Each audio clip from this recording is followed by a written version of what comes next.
It just hurts me like that. I'm like, damn, that could have been us and anybody, or in any club, but I don't know. I just wish the hate would stop. Our prayers go to those who've been wounded. This is a devastating attack on all Americans. Let's fight together to make sure that there is not another Orlando, that there's not another Sandy Hook, that there's not another Aurora, that there's not another South Carolina. This happens too much in this country, and it doesn't happen in other places. We should find a way to stop it. Remembering the victims from a shooting attack on a crowded gay nightclub in Orlando. As investigators search for a motive, many people around the nation are wondering what can be done to stop this from happening again. Good evening and thanks for joining us. I'm Eric Anderson. The gunman who killed 49 people and wounded more than 50 others in Florida appears to have been a homegrown extremist. That's the latest from the FBI. Omar Mateen opened fire at Pulse Orlando early Sunday. It turned into a 3-hour shooting rampage and hostage siege. During the attack, Mateen called 911 to profess allegiance to the Islamic State group. As Orlando mourns its dead, counterterrorism investigators are digging into the background of the 29-year-old for clues as to why the American-born Muslim carried out the deadliest mass shooting in modern U.S. history. 5 of the wounded in the attack are reported to be in grave condition, meaning the death toll could rise. A call has gone out for more blood donations. San Diego's LGBT community is holding another vigil now. KPBS reporter Steve Walsh is there. Steve, what's happening? Well, Eric, we're at the LGBT Community Center here on Center Street. We're here. We've got a packed house here. At least 1,500 people are committed to attend this. It seems like every one of those are here in this room right now. I wanted to reach out. We're waiting for the program to begin here, and in the meantime, I wanted to reach out to some of the people that have been waiting here to begin, including here Michelle Ragsdale here, who is from San Diego. Michelle, this happened a whole continent away in Florida. What made you decide to come out to this event in San Diego? Well, I mean, it's just the fact that people are just being themselves over in Florida, just having a good time, being with the people they love and everything. And I myself identify with them because of the fact that, I am very involved with the LGBT community. I've been involved with it since I was 8 years old. And it hurts me knowing that there are people out there who will do something as drastic as, killing people off just because they're different. And we all are here to support them and to give the message that, it doesn't matter what we're facing. We're going to love each other. We're going to be ourselves with each other. And that love's gonna conquer hate. They've talked about an extra police presence here at this event. Do you feel safe in San Diego? In all honesty, no place is gonna be completely safe, but it's not really a matter of it's not a matter of having a sense of security and all that. It's having a sense of pride in yourself and not really caring about the risks and everything. Because if you let fear get to you, then that's what's really going to make them win. All right. Well, Michelle, thank you very much. Thank you. So we're waiting for the program to begin here. The mayor is supposed to speak. Todd Gloria is supposed to speak. Then there will be a candlelight vigil at the Pride flag, and then they're going to walk. Folks here are going to walk to Rich's nightclub. Reporting from the LGBT Community Center here in downtown San Diego, I'm Steve Walsh.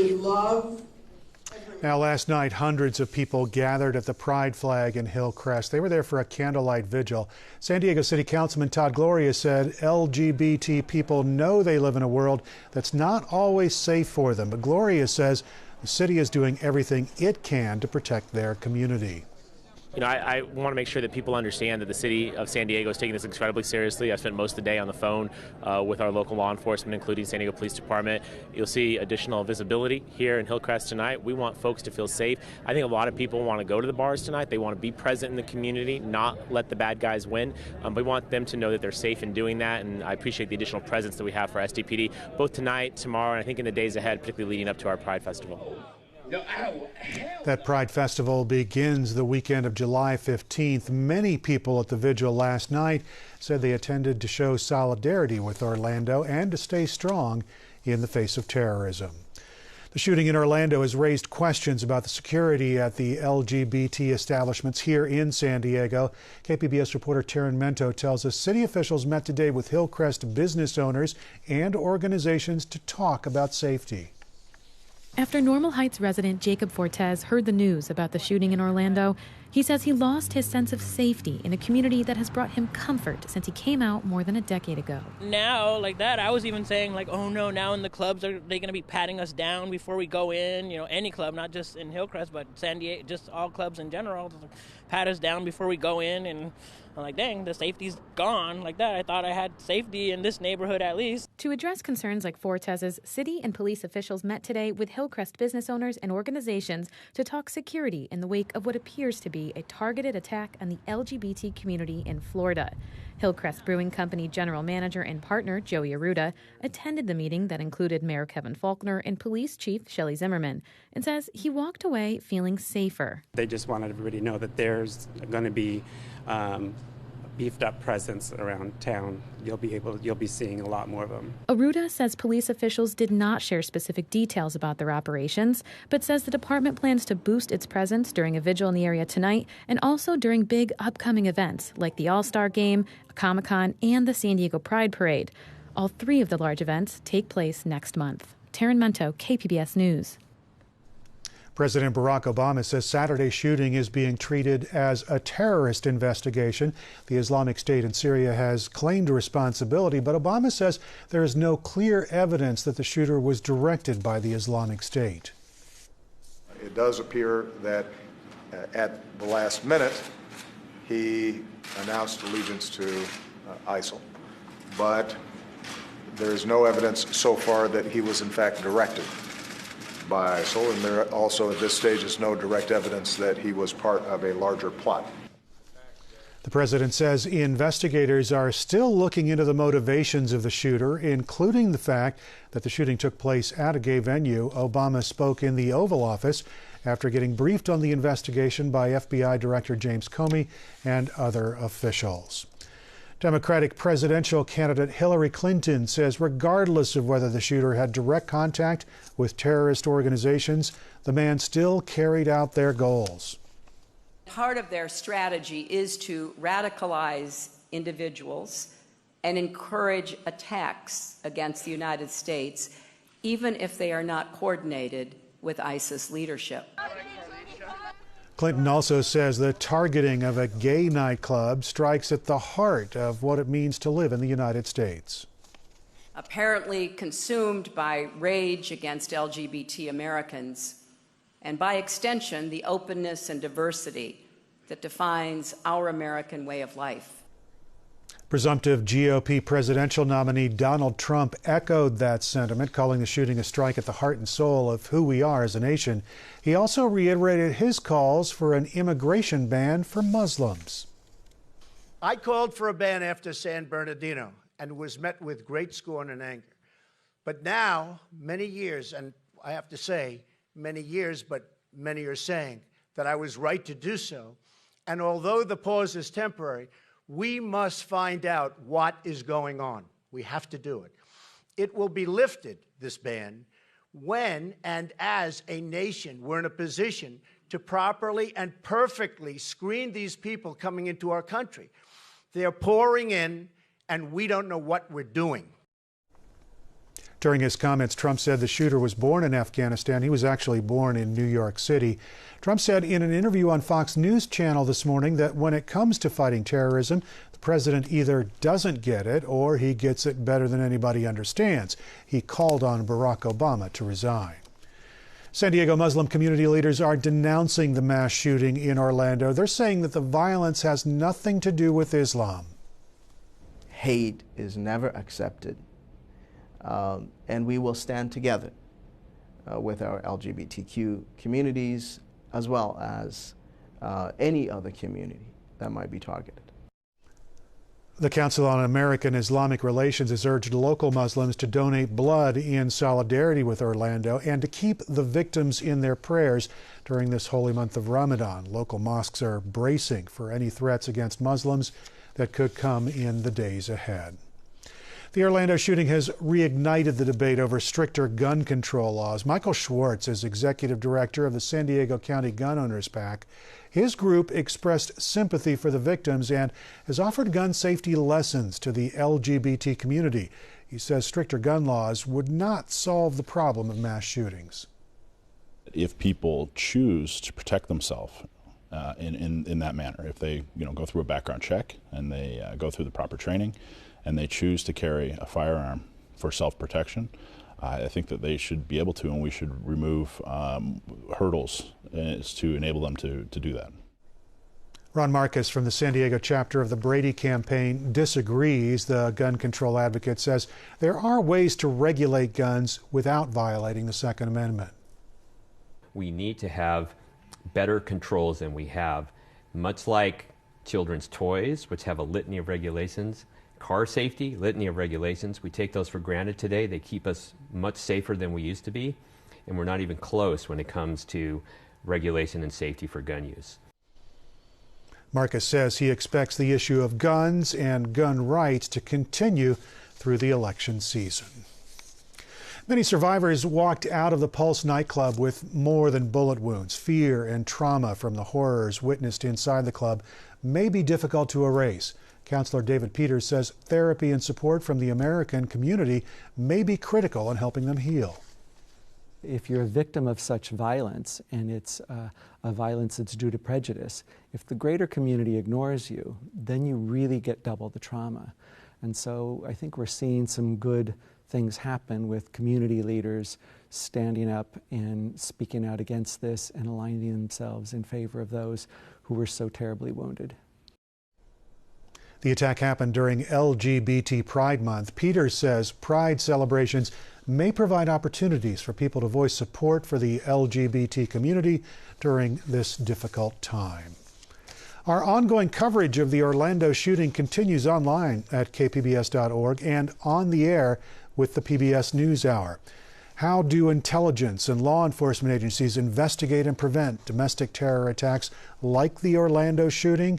Judy Woodruff talks to a former National Counterterrorism Center director and a former FBI terrorism investigator, Ali Soufan. That starts at 7 p.m. here on KPBS. Remember that new popular street drug, Spice? New data reveals it may be the drug of choice among young adults who end up arrested in San Diego County. Data collected since 2011 indicates nearly half of all arrested juveniles had used the drug every year. Young people reported it was almost as easy to get as tobacco. The use of the drug among adults increased from 16% last year to about 25% this year. The San Diego City Council last month tentatively voted to ban synthetic drugs like Spice. A second discussion on that topic is scheduled for tomorrow. A plea deal marks the next milestone in a former state senator's fall from grace. Ron Calderon will plead guilty to a corruption charge. Prosecutors filed his plea agreement today. They say Calderon admits accepting tens of thousands of dollars in bribes in exchange for official acts as a legislator. His brother, former Assemblyman Thomas Calderon, entered a guilty plea last week to a federal money laundering charge. That was for allowing his firm to be used to funnel bribe money to his brother. A powerful letter explaining how a Stanford student's life was devastated by sexual assault was shared today on the state Senate floor. A judge sentenced her assailant, Brock Turner, to 6 months in jail. The former Stanford student will also be required to register as a sex offender for life. But today, members of the California Legislative Women's Caucus read portions of a letter written by his victim. He is going to get to write the script. He can say whatever he wants and no one can contest it. I had no power. I had no voice. I was defenseless. My memory loss would be used against me. My testimony was weak, was incomplete, and I was made to believe that perhaps I am not enough to win this. His attorney constantly reminded the jury, the only one we can believe is Brock, because she doesn't remember. Turner's sentence touched off an emotional national debate about leniency in jail sentences and campus sexual assault. Critics also collected thousands of signatures demanding trial judge Aaron Persky to be removed from the bench.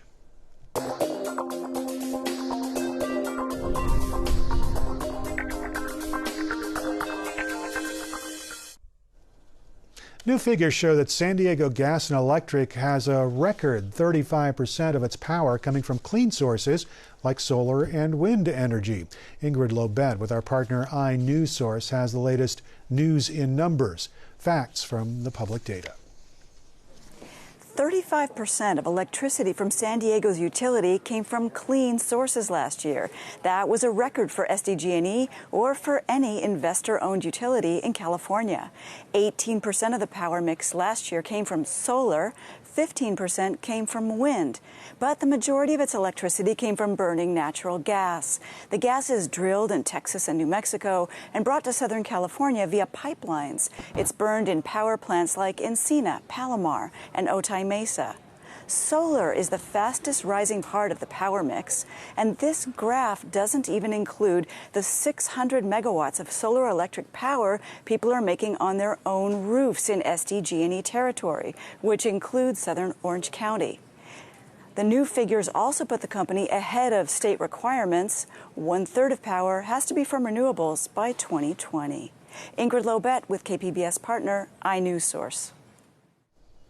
Some community gardens and farms will soon be nourished by food waste coming from the San Diego Food Bank. KPBS reporter Susan Murphy says the nonprofit has a new high-tech composting machine, and the city has just given them the green light to go green in a big way. The Jacobs and Cushman San Diego Food Bank receives 23 million pounds of food each year to give to those in need, but some of the donated products arrive damaged or expired and can't be distributed. The food and its packaging used to end up in the landfill. The garbage bill, $25,000 a year. Now, with a zero landfill food waste goal and a new high-tech composting machine, the garbage is being transformed into garden food. We really see this as a way for the food bank to complete the circle. Casey Castillo is the food bank's vice president and CFO. He says the massive machine called the turbo separator is like the human digestive system. Boxes of grains and crackers, packages of pasta, and cans of fruits and vegetables are poured in and chewed up. Food waste is collected in one bin. Cans and packaging are crushed and dumped into another to be recycled. We're going to be diverting about 600,000 pounds of product that we would have sent to the local landfill.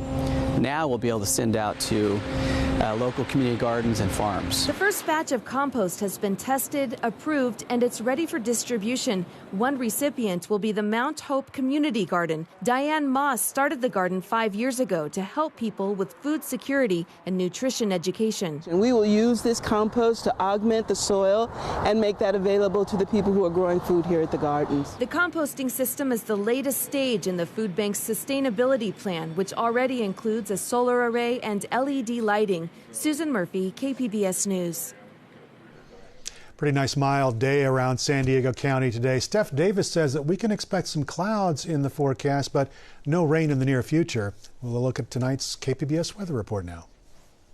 Hope everyone's having a great Monday across our area. Weather not too bad out there. We saw more clouds than sunshine in San Diego today, but dry and fairly seasonable. And we do expect these seasonable conditions to continue over the next several days. Satellite and radar across the area remaining quiet, not picking up on a whole lot here. We do expect dry conditions as we head into the nighttime hours. Temperatures in Borrego Springs will fall to 64 tonight under mainly clear skies. Increasing clouds in Mount Laguna. Your overnight low is 42. Back to the 50s in Ramona and Alpine, remaining dry out there. Some clouds building into Oceanside with overnight lows in the upper 50s. 62 is your overnight low in San Diego itself. As I mentioned, fairly seasonable conditions across much of the southwestern United States for your Tuesday, and that's the case here in Southern California as well. We'll see periods of clouds and sun, dry, and temperature-wise about where we should be for this time of year. Here's a look at your 5-day outlook for the coast. Low clouds breaking for sun Tuesday and Wednesday with your daytime high around 70 degrees. Looking to the late week and the weekend, we'll see temperatures climb. 71 Thursday with a mix of clouds and sun, mid-70s by Friday, and then mostly sunny and 78 at the coast for your Saturday. 5-day outlook inland showing low clouds breaking for sun sun Tuesday and for the midweek Wednesday with your daytime highs in the low 70s. 71 is your high temperature on Thursday. Turning out sunny Friday and warmer with temperatures in the mid 70s for daytime highs. Areas of morning fog will break for sun on Saturday. Your high inland is 77 degrees. 5-day outlook across the mountains, mostly sunny and 72 Tuesday, remaining in the low 70s with sunshine Wednesday and Thursday. Beautiful wrapping up the work week in the mountains Friday, sunny and nice, sunny and very warm Saturday, as temperatures climb to the mid-80s for daytime highs. 5-day outlook across the desert, plenty of sunshine Tuesday and Wednesday with highs in the upper 90s, 96 with blue skies for your Thursday. And then we're looking at triple-digit heat Friday with plenty of sun, sunny and very warm in the desert on Saturday. Your high temperature 107. Steph Davis, KPBS News.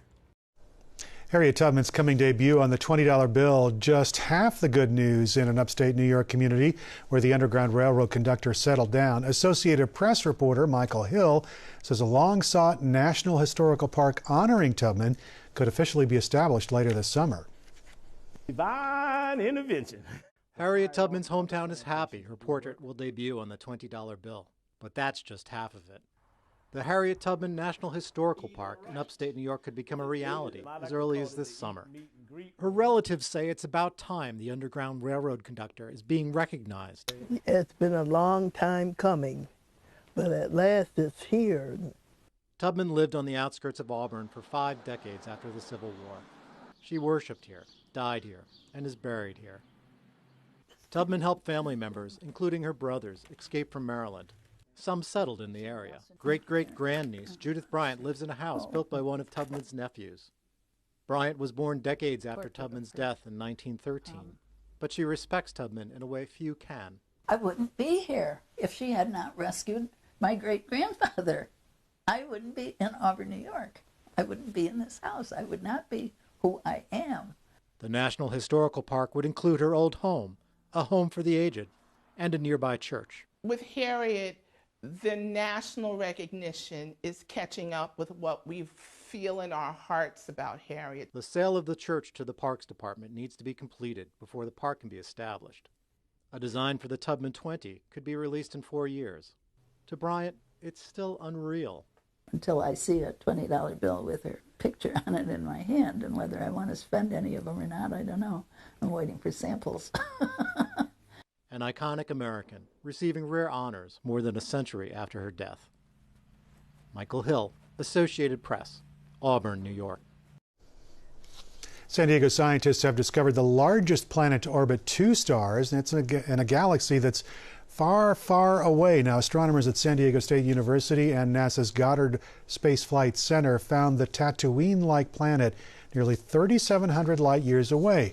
Kepler 1647b is 4.4 billion years old, roughly the same age as Earth, and while its orbit puts the planet inside the so-called habitable zone, it is a gas giant like Jupiter, making it unlikely that it hosts life.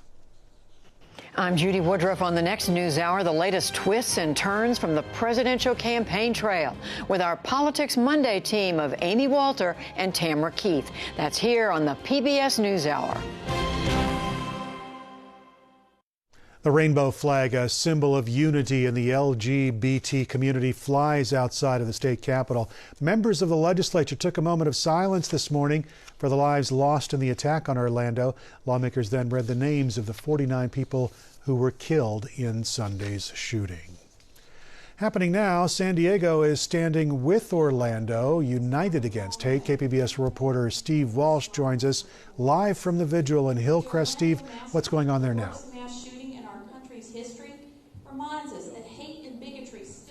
Well, Eric, we're at the Orlando Strong Rally. In fact, we're listening to former Speaker of the House Tony Atkins, who's speaking right now. Mayor Kevin Faulkner just spoke a few minutes ago. Actually, I thought one of his more powerful speech, talking about it's not just the big moments that define us, but even the moments like coming together as a community. So we'll never give in to fear. It all started with the San Diego Gay Men's Choir singing "You'll Never Walk Alone," which they were greeted with thunderous applause. We have obviously a very full house here. We're filled to the gills, and we have people standing outside. After the speech is wrapped up, people are going to hold a candlelight vigil over at the Hillcrest Pride flag, and then they're going to walk towards Rich's nightclub to wrap up the evening. This is Steve Walsh at the LGBT Community Center in Center Street in San Diego. Steve Walsh, KPBS News. Back to you, Eric. And here is a look at what we're working on for tomorrow in the KPBS newsroom. On Morning Edition, San Diego is trying out a new method to control the sale of spice. It targets the effects of the synthetic drug instead of its makeup. But is it going too far? And on Midday Edition, San Diego Pride is right around the corner. Will plans be altered following this weekend's shooting in Orlando? That's coming up at noon on KPBS Radio tomorrow. You can find tonight's stories on our website. That's kpbs.org/evening edition. Thanks very much for joining us. We'll be back here again tomorrow night. Have yourself a great evening.